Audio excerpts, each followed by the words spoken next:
What's up, everybody? Welcome to our Tuesday afternoon team call. Super excited. I want to give a couple of shout outs. Annie is a brand new coach. It's like the first legit time she could be on a team call, and she's here. So we're happy to have you with us, Annie. Also, I want to give a shout out to Laura. Laura, she lives all the way out in Hawaii. There's challenges with shipping. It takes like weeks for the packages to get there sometimes, and that's a struggle and a challenge, but she continues to work hard and do what she can for her business and for her customers. And she just hit what's called Success Starter and earn a free ticket to Summit. What Success Starter is for a new coach is hitting Success Club 3 times in your first 6 months. And when you do that, you get a free ticket to our annual Coach Summit event. And speaking of that, she missed the deadline to earn the free ticket for this summit. So she got a free ticket to next summit, but she bought a ticket anyway, and she's gonna go out there. What other shout outs? I'm excited to have Eman on here to share what he's going to share with us. But first, I've said a few times, and I know on the National Wake Up Call, everybody talked about Summit. If it's at all possible, like, you should be at Summit. It's absolutely incredible. Like, for example, one of the keynote speakers is Brendan Bouchard. I've gone through his High Performance Academy, his Experts Academy. I've gone to see him live. And when I go to one of those events, it was like $2,500 for a 3-day event. So a Summit ticket, I think the sell price is like $175 or something like that. You get to learn from multiple top coaches, hear from the CEO, see what it's like to really dive in to this whole culture of Beachbody. But you get to hear from Brendan Bouchard and also some incredible keynote speakers as well. So, like, you should get on your radar and really figure out how you could make it there. I think it would be a really cool first, beginning of your business success story, to be able to go and build your business until then and be like, hey, with my business and helping a few people every month, I've been able to pay for my flights and my ticket to Summit. And then I know Summit is like, have you guys ever played Mario Kart back in the day? Like, when you get on the little arrows on the side that zoom you forward, like, I feel like Summit, Super Saturday, going to those types of things are like getting on that little lane on Mario Kart where you're just like, phew, and you shoot forward. It just really accelerates your business. So with that being said, if you have questions about it, also feel free to ask. I did put in the team page, just so everybody's aware, we have team shirts for Summit that are being produced by somebody. So also shout out to Jen Greenberg. She's one of my coaches. She had those made, and you guys know I'm not organized at all. So Jen, knowing that, said, hey, Scotty, I already have somebody lined up making team shirts for us. If you want her to make them for you, she'll just switch a few things and get you the link. And I was like, sign me up. So thanks to Jennifer for leading in that aspect. But if you guys want those, even if you're can't make it to Summit, anybody can get those. You just order them through that lady's website and they'll ship to you. I put the dates in there so that you can have them on time for Summit. But with that being said, I'm going to welcome Eman as Emmanuel. He goes by Eman sometimes, but he is teaching on the topic of the power of your story. He wrote a book. And so I would love for him to share that with us afterwards. So anybody that wants that can take that and do what you need to with it to accelerate your life and your mindset. But his topic today is the power of your story. One of my greatest mentors in this business, he was a guy named Craig Holliday. And if you guys haven't listened to his 90 Days of Excellence series, please message me after and be like, how do I listen to those? And I'll send you the link. But I listened to his series over 60 times in my first year on a little MP3 player phone that I had at work. And he played a huge impact in my belief system, in my mindset about what I was capable with this business. To give you an idea, he built a 7-figure business with, Amway. And I was like, dude, if he can build a 7-figure business with toothpaste and cleaning products and whatnot, I could certainly replace my income. And, I live in a small town, Idaho Falls. It wasn't a ginormous number. I made $40,000 a year. I was like, I could certainly replace if he could do 7 figures with cleaning products. I absolutely love health and fitness. Everybody in the world needs it in some aspect. I could replace my income with this. So he played a huge role in that. But I remember one of the things he told me, he came to one of our Super Saturday events and I was sitting with him in the lobby of the hotel and we were just chatting. And I just remember him very clearly saying, Scotty, the person who tells the story the most wins. And I was like, so I really just took that. So if you ever wonder why I have like 4,000 videos on YouTube, and some of them are the like repeated things year after year after year, like I've just committed that day, like I'm going to put my story, my voice, my thoughts out as more than anybody else, because he told me the person who tells the story the most wins. And so that's why I'm super excited to hear Emmanuel talk about the power of your story. And with that being said, I'm going to pass it over to you. All right. Thank you, Scotty. Thank you guys for attending this call. This is a crazy moment for me. I never actually thought I'd be on Scotty's call. Like, this is nuts. We all know how amazing Scotty is. But the interesting thing is, like what Scotty said, is the power of your story. And the power of your story has like the ability to inspire, motivate, empower, really like uplift others. You can really, like your story can really impact someone's life like to a totally different level, right? Telling others about your story can like move people emotionally, but even like spiritually. But today it's kind of going to be a little different. I won't be talking about like my story. I'm going to be talking about the story that you've been telling yourself over and over again, like the narrative that's been repeating in your head, right? But first of all, let's kind of like start over. I want to tell you a little bit about myself.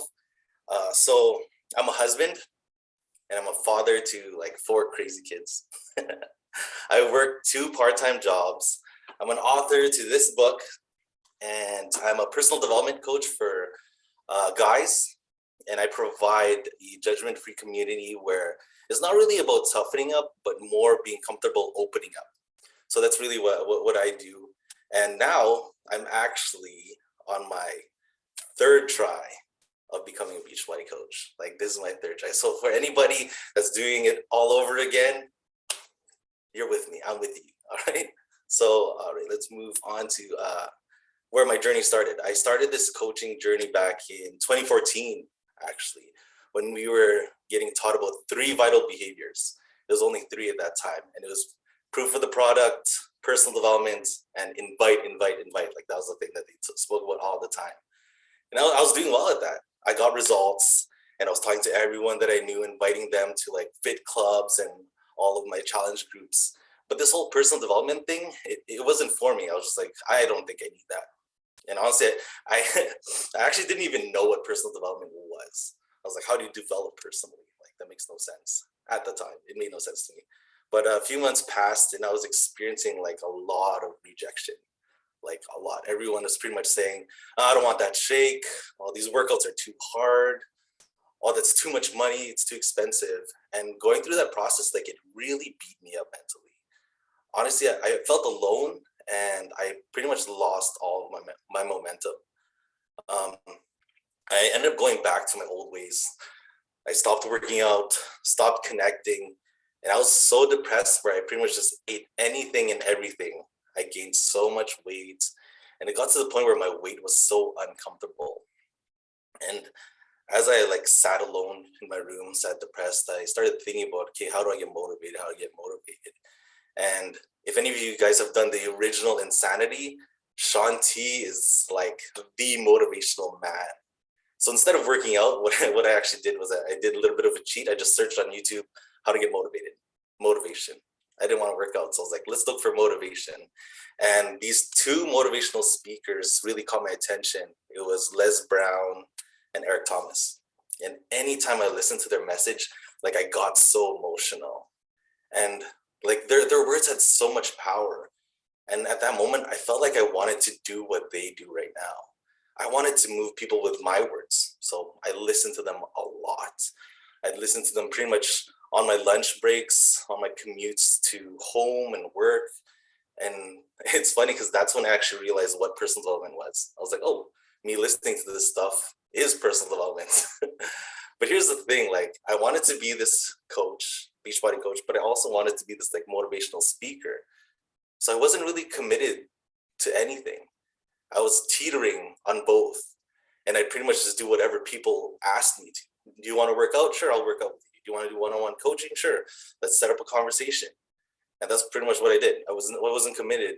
And then in 2015, like it's funny, Scotty's talking about Coach Summit. That's my very first Coach Summit. I went with my wife, and I met Scotty at that summit in Nashville. I saw him walking by, and I was like, "Hey, that's Scotty and Gabby." And I was a huge fan. I wasn't even on his team. I was just like, "That's Scotty." I got to ask him for a picture. Asked him for a picture. So friendly. We took that picture, and then I left it at that. It was just, that's it. I walked away from him, and I was like, "Oh, that was so cool." I got a picture with him. But I was really pumped. Like, anybody that talks about Summit is like, anything that they say it's incredible. It's full immersion of all this information, and I felt amazing going there. But there was something about me that I noticed that I wasn't doing the work. Like, I felt great, but I still didn't do the work. And so I had this question in my head. It's like, why am I not doing it? Why am I not doing this work? So instead of sharing the Beachbody business, I dove into now personal development. And doing that resulted in me kind of like leaving my Beachbody coaching business to like the back burner. So I didn't want to do anything with Beachbody. I still did the workouts, but I wasn't inviting. So I focused more on like, hey, what's wrong with me? So I lived and breathed personal development. I listened to it more than I actually listened to music. I only read self-help books. Even when it came to like TV shows and movies, if it had nothing to do with like inspiration, if it didn't inspire me, it didn't move me in some type of way, then I wouldn't watch it. But what I mainly did was I invested in like these 3-day courses, workshops, or these online courses, because I was so determined in finding what's wrong with me. Why am I not doing the work, right? That question, why am I not doing the work? And when it comes to change, I found these 2 quotes that really stuck out to me, and they kept on repeating in my head when I was doing the beginning of my personal development journey. And it was from Jim Rohn. Write this down. He says, "For things to change, you have to change," right? For things to change, you have to change.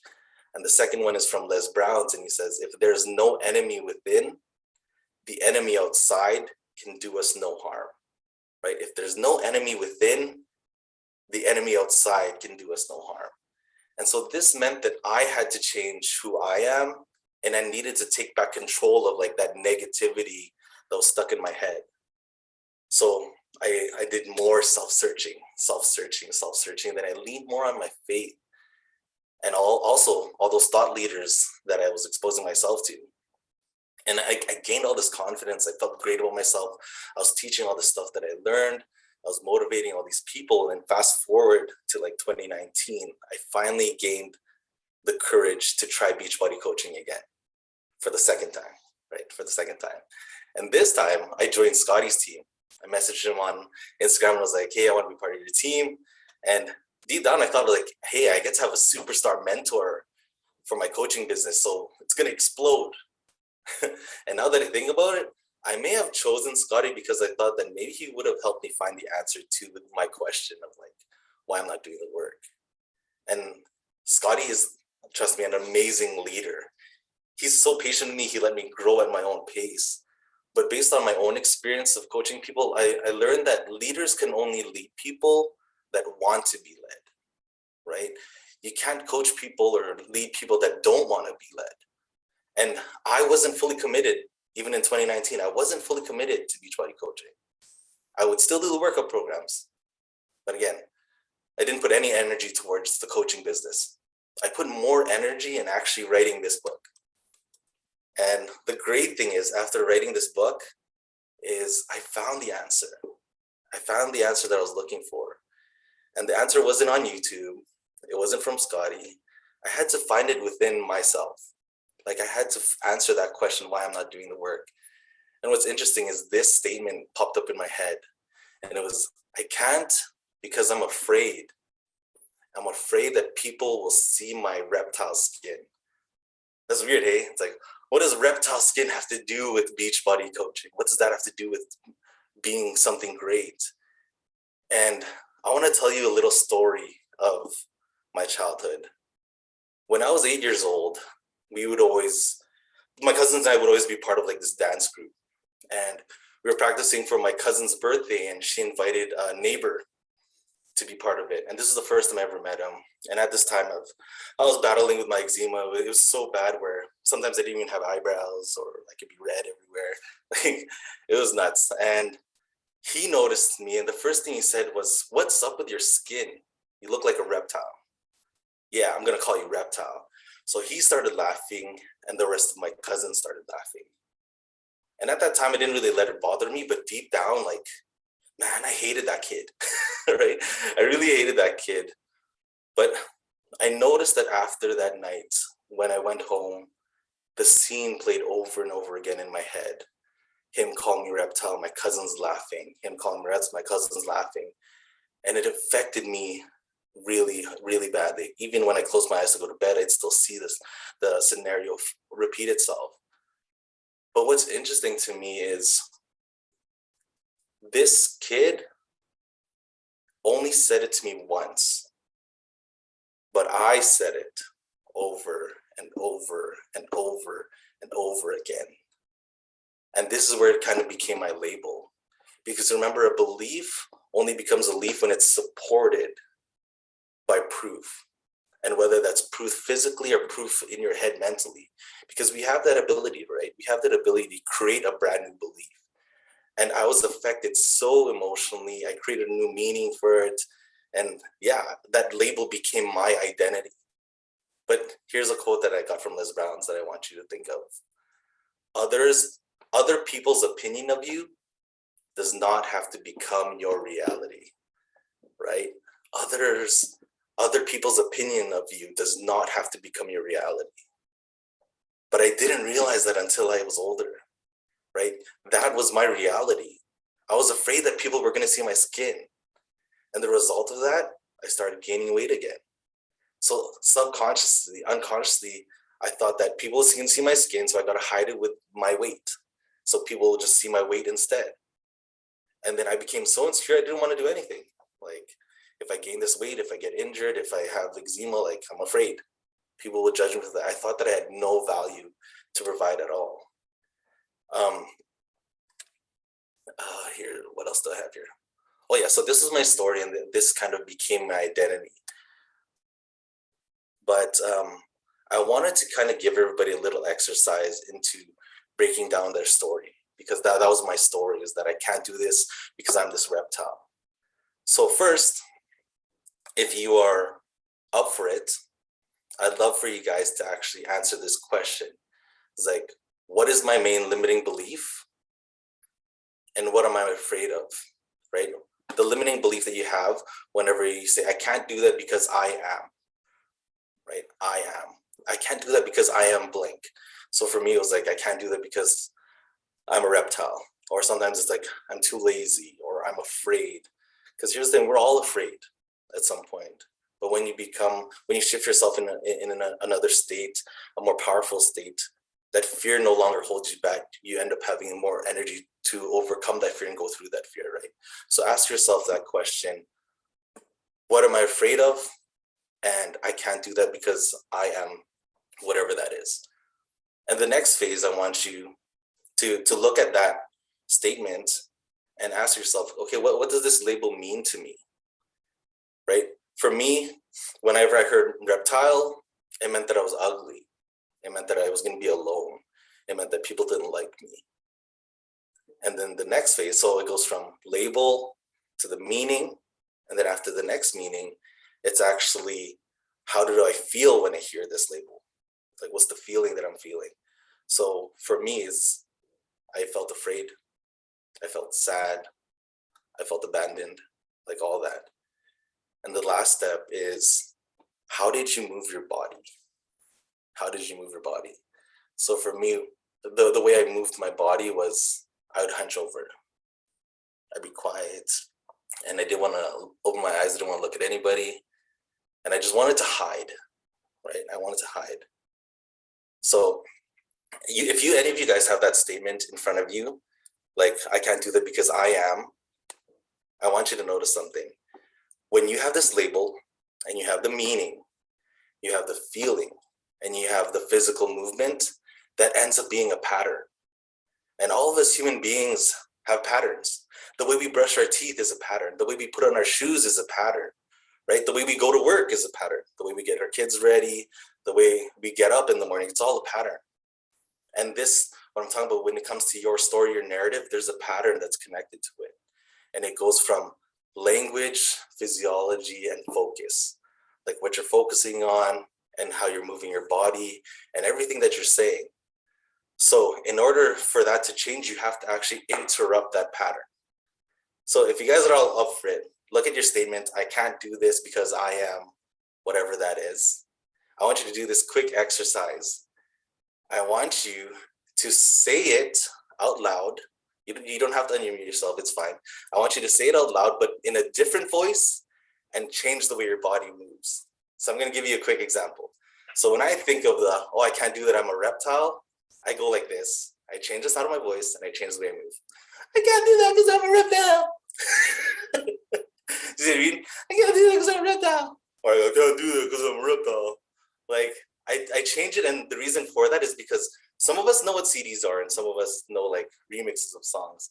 It's when the CD has scratches or you remix a song, it no longer sounds the same. And if it doesn't sound the same, it doesn't feel the same, right? If it doesn't sound the same, it no longer feels the same. So that limiting belief that you have, I can't do this because of this and that, say it out loud. I can't do it because I'm rubbed up. I can't do it because I'm rubbed up. Like, say it over and over again. It impacts you in a totally different way. And once you do that, your energy changes and your focus changes, right? You really have to play full out in this and have fun with it, right? Right now, I want you to just like, think of it right now. Look at your statement and say it to yourself. You can even say it in your head, but use a silly voice. Move your body in a different way and just say it. I can't do it because I'm a reptile. I can't do it, like whatever that is. Really do that, and it's hilarious because now you're shifting yourself in a totally different atmosphere. You're in a different vibration, right? And here's the thing that I learned from telling myself this old story to telling myself this new story is you focus on negative, you find negative. You focus on positive, you find positive. Like I wear this yin yang necklace and it has like the negative and positive, right? But it's all one, it's always there. So something that my wife and I have been talking about, whenever we have our moments of discussion or disagreement, you'll always hear, what's wrong? What's wrong? And I asked her, why do you have to ask me what's wrong? Why don't you ask me what's right? Because guess what? What's right is there too, right? What's right is always going to be there. But if you ask somebody what's wrong, they're going to try to think of everything that's wrong. But if you ask somebody what's right, you'll find that too. So direct your focus, right? Now that you've found that old label, you found this old limiting belief of why I can't do it, and you've kind of used a different audio, a different physiology to make it sound different, now you get to shift and make a new one. So guess what? This is where it ties into like what Scotty's been teaching me for years. It's, what is your vision? And I want to add to that is like, who do you want to become? Right? Now that you've interrupted that whole pattern, ask yourself, what is my vision and who am I going to become while I go after this vision? Like, who will I become? And the reason why I'm tying this into this is because I realized that I've never told myself that I want to become a Beachbody coach. I've just dove into it and I said, Beachbody coach is amazing. It has a great opportunity. But I never told myself that I want to be a Beachbody coach, that I am a Beachbody coach. Like Scotty and I had a conversation maybe like 2 weeks ago or a week and a half ago, and he told himself that I'm a superstar or I'm a top male Beachbody coach even before he was one. And I love that. That was his vision. That was his new identity, and he embodied that. So when you do that, when you think of what that is, when you envision what that is, who you want to become, you have to actually ask yourself now, the next question is the physiology. How does this person stand? How does this person move? And I want you guys to do it right now. Kind of like sit up in your chair and stand powerful. Like put your hands on your waist. And here, I'll even stand up. Stand up like a superhero, right? Stand up. Let's do it. If you can stand or if you can sit upright, just stand. Yeah, there you go. I love it, right? You stand powerful and really think of, I'm going to be this incredible Beachbody coach, and this is my vision. And how does this person stand? How do you carry yourself? Right? There you go, Laura. That's awesome. Yeah, that's how you do it. It starts with that, and then you connect the meaning to it, right? You guys can sit down now. But see, there's a feeling there. And what I love about Beachbody coaching is you get to use your workout to support that physiology, to support that power stance, whatever that movement that makes you feel strong. You get to use your workouts, whether it's a 10-minute workout, a 20-minute, 30, 45-minute workout. You have that ability to just press play. And I want you to notice when you do these workouts, there's a story in your head when you're doing the workouts. Whenever they say, oh, here's another burpee, you're like, ah, or yes, right? Or, oh, you got to hold this plank for another 30 seconds. Like, oh, no. Like, there's a story in there. There's a story that you're unfolding while you're doing that. But when you can actually lean more into who you want to become and have that vision of, yes, I need to do this to get to where I want to be, right? These are the necessary steps that I need to take in order to become the person that I want to become, right? So let me take a little step back. And as I dove into this journey of creating this book, my second Beachbody coaching fell apart too. Because again, I didn't focus on it. I didn't put energy towards it. It actually just got canceled maybe less than a month ago. And Scotty messaged me. He's like, I'm so sorry that you left, this and that. I was like, oh no, I wasn't taking care of it and it fell apart. But here I am now, right? Here I am now. And it's amazing to think that I'm on here talking to you guys. I was afraid of speaking. I was afraid of being in front of people. I didn't think I had a message to share. I thought that I wasn't good enough. I was always afraid. But the more I stopped saying that and started saying the things that I wanted to become and doing these movements, doing the workouts, the more I felt like I could do this. So ask yourself, why do you think you can become a great Beachbody coach, right? Why do you think you could become a great Beachbody coach? And look at that over and over again, because there's people out there that are waiting for you. You can say the exact same message that Scotty and I say all the time, but there's specific people out there that won't hear it and could only hear your voice. Do you see what I mean? It's just like teachers, or let's say you go to a church, they teach from the same book, the same message, but you only hear it from specific people. We could talk about the exact same thing, but I'll have my audience and you'll have your own audience too. That's why there's all these incredible motivational speakers out there, because they could preach about the same thing over and over again, but not everyone will hear it. Only your people will hear it. Do you understand that? So go be that rock star Beachbody coach, because I am now. I'm going to do it. I'm saying it even before, like I lost my emerald, I lost like getting close to whatever diamond was, I lost it all. I'm back at square one, but guess what? Great, I get to start over. I get to do what I want to do now. I get to actually put myself into this. I get to work out when I feel like working out. I get to share my story because I overcame my story, right? I created a brand new story and used this whole narrative that I've been talking about to empower you guys, to empower myself, right? And that's what it is. So use that exercise that I was telling you about. Make that silly voice, move weird, stand strong, and become that new identity. All right, that's all that I got. I love that. Thank you. And by the way, we're going to help validate your new statement about it. So you have an amazing message to share and you articulate it so clearly. So we're so grateful that you shared all of that with us. I'm excited that you're back to coaching. It is like when you're a coach, you see when someone cancels or you see it and I like message him like, oh man, sorry to see you leave. And I knew he wrote his book. So in my head, it's kind of crazy how we create stories. I'm like, oh, he created his book. He's going to go do his own thing. Doesn't like Beachbody is just not on the radar. It just happened to be like the business fees weren't paid and whatnot. So it's crazy how I created a story about why Eman left, but it's crazy how our mind works in all those aspects. I see some questions start popping in, and I do want to be able to spend another 15 or 20 minutes, whatever we need, to answer any questions that you guys have. Eman and I can both answer those, or anybody in here could answer theirs, but I can't help but think as I watch this, obviously we have some new coaches like Annie, and Laura's fairly new. But as I'm looking, we're like on this team call, we're like a team of coaches that are restarting. And I think it's awesome. Like those that are here, Laura is like one coach away from Diamond. She just hit Success Starter. She's a former coach that was, back in the day with another team, and she quit, and she felt God tap on her shoulder one day and give her a new path to go down. And she's here absolutely crushing it.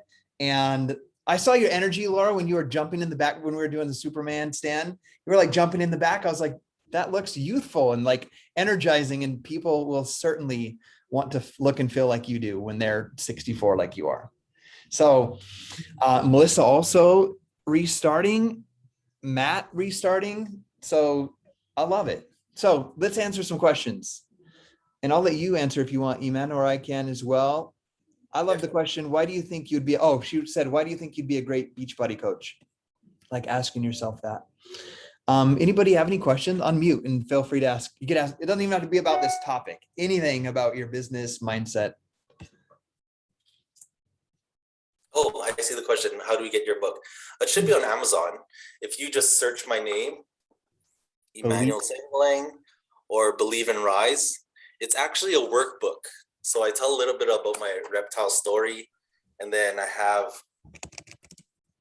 little sections here that you can fill, like those questions that I asked. There's little sections that you could fill out for yourself. It's a quick thing. You know what? I had that limiting belief of I can't be an author. I have no value to teach, this and that. I can't do it. And I surrounded myself with incredible people that said, you know what, just get it done. There's no such thing as perfect. You know what I mean? Just put it out there. If it fails, it fails. At least you learned. And that's what I did. Like, this is nowhere near perfect in my head, but there's value at the end of the day. There's value at the end of the day.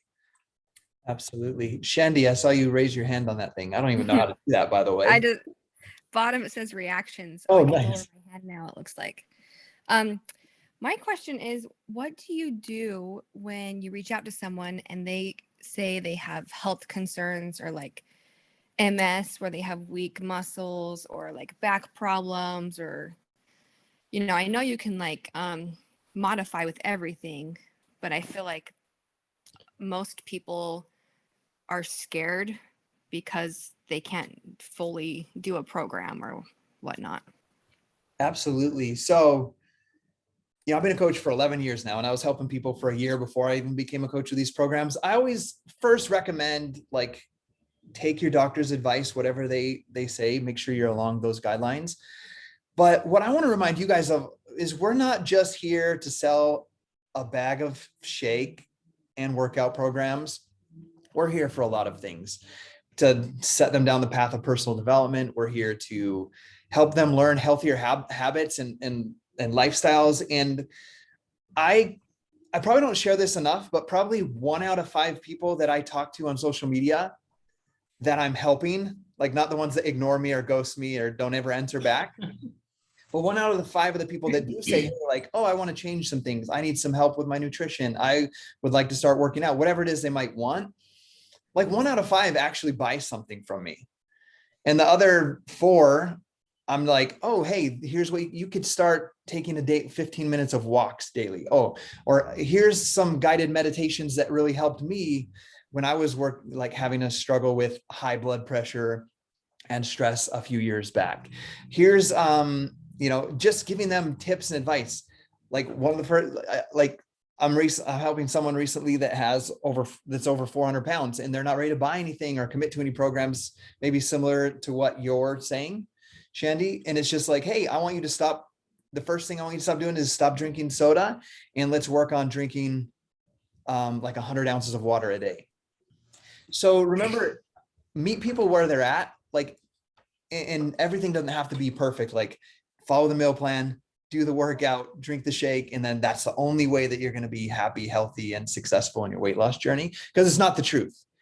like eating natural whole foods, moving your body daily, keeping your mind right, having friends and people support and uplift you in that journey versus tear you down are the things that are going to help you move forward in that. So remember that when you're coaching somebody, is to just meet them where they're at. Like somebody, maybe they have MS, like get them following the meal plan the best they can, drinking the amount of water that they need to drink every single day, and doing what they can. Even if yoga, 3-week yoga retreat is too much for them to handle 30 minutes, because yoga is tough, like have them go for a walk and check in with the community.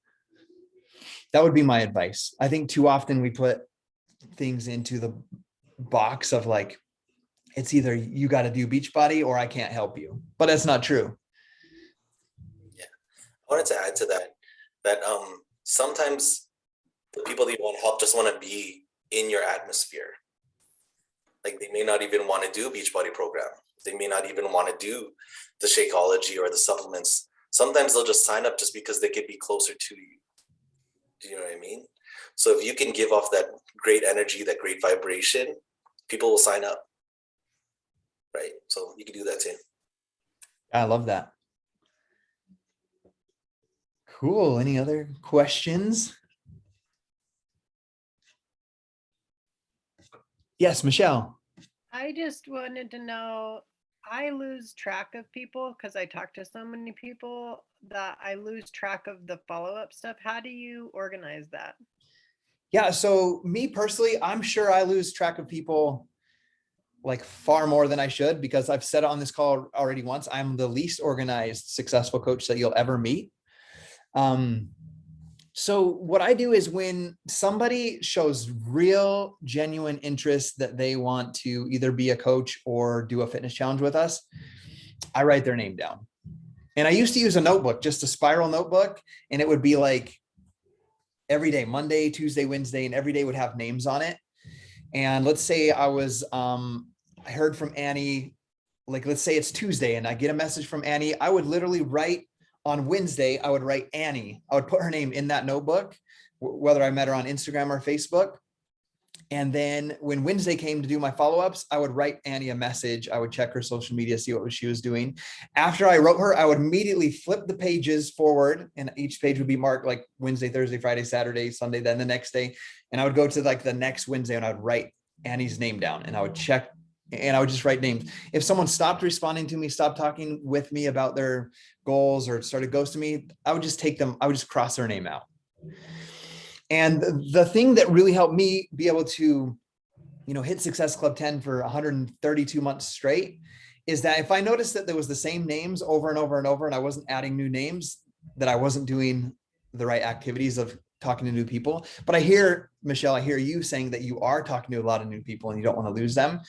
So the way that I did it, to not be too overwhelmed and not being someone that's organized, if someone stopped responding to me, their name would go off, and I would make sure that I would continue adding names to that list. So I don't use a spiral notebook right now because I don't like to carry it with me everywhere. So I just use my notes on my phone, on my iPhone, because when I put a note on my iPhone, it goes to my notes on my computer.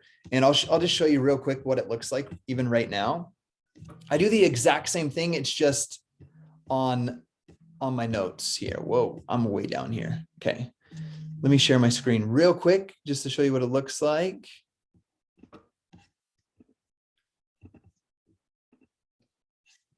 Can you see my follow-up list right here? Focus to-do list. Annie, there's your name, new coach. I want to create a 60-day to diamond. So I'll explain what's going on right here. So this is my to-do list. Outside, I have my business activity tracker, like each one of you guys should be using daily. But my follow-up list is my people that respond to my new connections, and my follow-up and my invites and my follow-ups. What I do is when something comes up, let's say, so Laura, for example, she earned Success Starter. I wanted to get her a gift for hitting Success Starter. So right here under my focus to-do list would be Laura, gift for Success Starter, right? So I do that. She's showing her coach shirt there.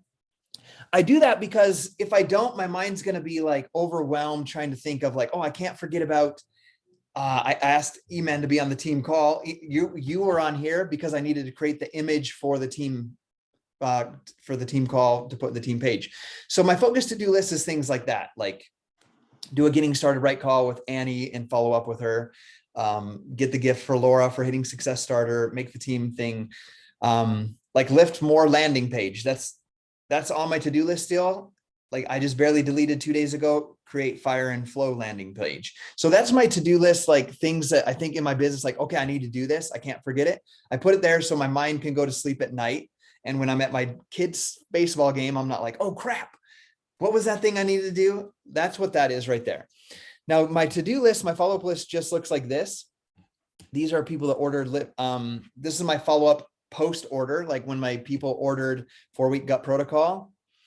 I have a follow-up list right here, so I don't forget about them, because that's kind of what we're looking at, right? So we don't lose people. These are people that ordered, and then I can check up with them. And then right down here starts, oh, this line right here, my follow-up. So these are people that I'm doing the BAT every day, right? The business activity tracker. I'm starting 10 new conversations at least a day. Those that are responding, I'm getting to know them. And we talked about, that was on the National Wake Up Call just yesterday, on a great process on how to get to know somebody, what kind of questions to ask them. So this is where I write down those names, those follow-ups. I just messaged that to, I think, Annie the other day. I was like, hey, as you start to share about your workouts, put on social media, when someone's interested or shows interest in your group or in coaching, I want you to write down their name so you can follow up. So this is what I do. And then when you see a space like this between Stacy and Arwen, there's 2 spaces. That means like this week, I legit just took 2 names off of there. And those are people that stopped responding to me. They stopped responding to the follow-ups that I was doing and whatnot. So this is just the way, this is the way that works for me. Some people might want to use like Google, like a Google spreadsheet, and track like every conversation or whatnot. You can just see here, I put just a couple notes, like Leslie email. I put like whether it's on Instagram, whether it's text, whether it's Facebook, where I'm having that conversation. So when I do my follow-ups, I'm not like, dang, where was I talking to them? Was that Facebook or Instagram or email? I put where it's at, maybe something that they need help with. I just make little notes like that. And you can see, here's my follow-up list that I'm doing every week right now. It goes to here. And then people that I think were genuinely interested, it's just not the right time, but I have to take them off the list because they're not responding now, or they said maybe next year, or maybe in 6 months. I just put them down here in my later list. And this is something I go back and touch base on like once every 3 months, right? It's people that aren't interested really right now, or something's really going on in their life and they can't commit. I make a later list. And so I just track names like this. And that's this list right here. This later list is like a once, like I said, once every 3 months or once every 6 months, right? But that first follow-up list are people right now I'm having conversations with about their goals, what they want to accomplish, and all of that. So that's what works for me. That's as organized as I can get. There's people that use like Google Streak, and it schedules a follow-up for you, and you get like a note on your phone, like follow up with Annie about, has like all the notes. Not for me. But there's things like Google Streak. Some people still pen and paper. I built mine pen and paper for 8 years on a spiral notebook. I barely switched over to notes like 2 years ago. So that's what I do personally. And like I said, if someone stops showing interest, or now's not the right time, like I just take them off the list. Or if they're never interested, I take them off the list completely. And my long answer to your question in this aspect is, sure, I've lost people and you'll lose people. Maybe forget about them or whatnot. But I believe if you stay consistent on your social media, on your stories, paying attention to who's watching your stories, who's seeing your post, who's liking your post, that you can catch those people, or they'll reach out to you when the time is right. Like maybe a new launch comes out, like gut. I know on gut health, like I probably had 20 challenge packs sold on the gut launch, and probably 10 of them were people that I lost in the past that will continue to follow us because of our consistency on social media. That when I shared the transformations, I shared the stories, of the transformation posts and the videos that people are like, I want that, I need that. And I'm like, oh, hey, there's Laura I haven't talked to for like 3 years. And then we just restarted the conversation. They come back onto the follow-up list and so forth. And my belief is if you are genuinely consistent in starting 3 to 10 new conversations a day, that you'll have enough people that you're constantly talking with that you won't have to worry about if you're hitting Success Club or not. And the right people will come when the time is right for them. That makes sense. So I talk with Annie a lot about being a missionary because we're both of the same faith. And so she understands what my mission was like. Like when we were missionaries, we would go out, we'd have a schedule, we'd study individually, study with our companion. We would go out and knock doors from like 9 a.m. to like 8:30 p.m. every day. And we, at the time for me, we had a yellow trifold scheduler, like a calendar, and we had multiple for this week, the next week, and the next week. And it would be folded up in our scriptures. And like when I would knock the door, if they were interested in our message or let us in and they said we could come check in with them in 2 days or in a week, we would write their name down. We'd set a follow-up with them, an appointment, and then we would meet that appointment. But we would continually, every single day, knock new doors to find new people to put on that schedule for follow-ups. So I think that process that I learned on my mission is exactly what I'm doing with this follow-up list. In a way, it's just like, I'm not setting a specific date. Like I'm not saying, Annie, I'm going to call you next Tuesday at 2 p.m. and then do that follow-up. I'm just messaging her on social media or texting and seeing how she's doing. So I just kind of use that process that I learned on my mission in that aspect. And the same thing would happen if we would knock the door and they wouldn't answer, but we'd see them peeking through the curtains. We would take their name off the schedule, right? Maybe they were just doing a courtesy and saying, yeah, we'll see you again. But then they showed us when they hid from us knocking that they didn't want us to actually be there. I would take them off the list. I wouldn't waste energy trying to do that. So that's kind of how my follow-ups work. And I'm sure on my mission, we lost people that way. If we would have tried again a couple of times, it could have worked, but we planted the seed. We gave them something to read and to learn about. We were great. We were good humans to them. So I'm sure that when some other young man with a white shirt and a tie knocked on their door 3 to 5 years later, maybe they were ready at that time to receive the message, right? So I feel the same thing happens with our business when we're doing the business activity tracker, starting those new conversations, knocking doors, inviting people, that the time will be right for them when it's right for them. Long answer to your very short question. Okay, any other questions?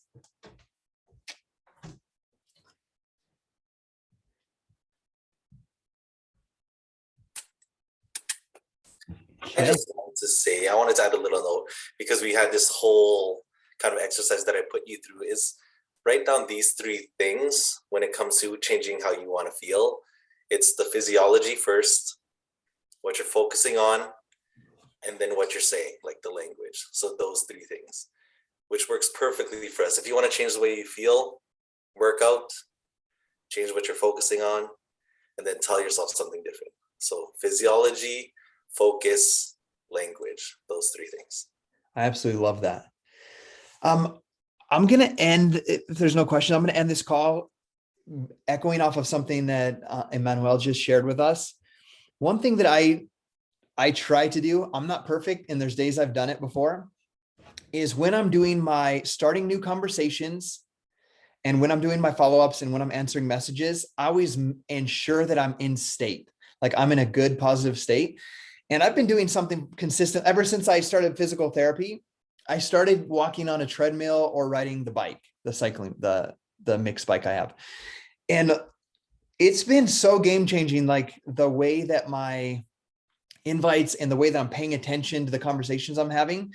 Like I'm walking on a bike or climbing a stair, like my physical state is like, I have the positive endorphins, I'm moving, or I do it while I'm walking around the block or pacing in my backyard instead of just sitting back on the couch. Because I was just sitting on the couch with my laptop with my follow-up list, and I could tell my state wasn't as good, and I would just be going through the list.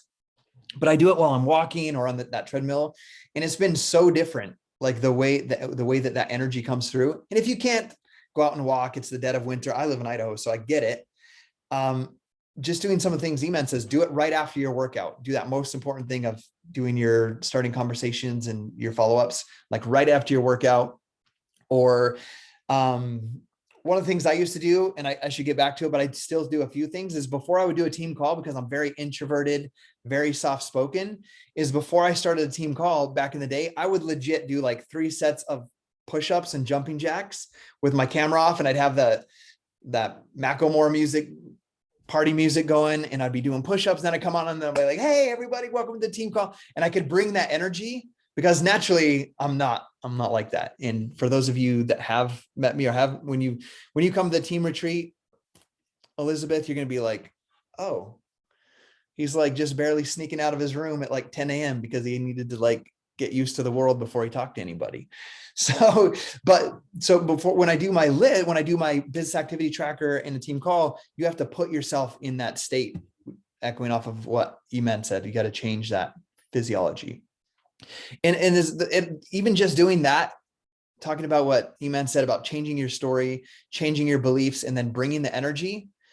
A lot of times the biggest difference, the whole thing that will switch your entire business are those simple things. It's not like how the exact message or invite looks. It's the belief behind it, the energy behind it, and just having that with you. And then they feel that. People feel it, right? They feel whether you believe in it or not, or whether you're excited about it or not.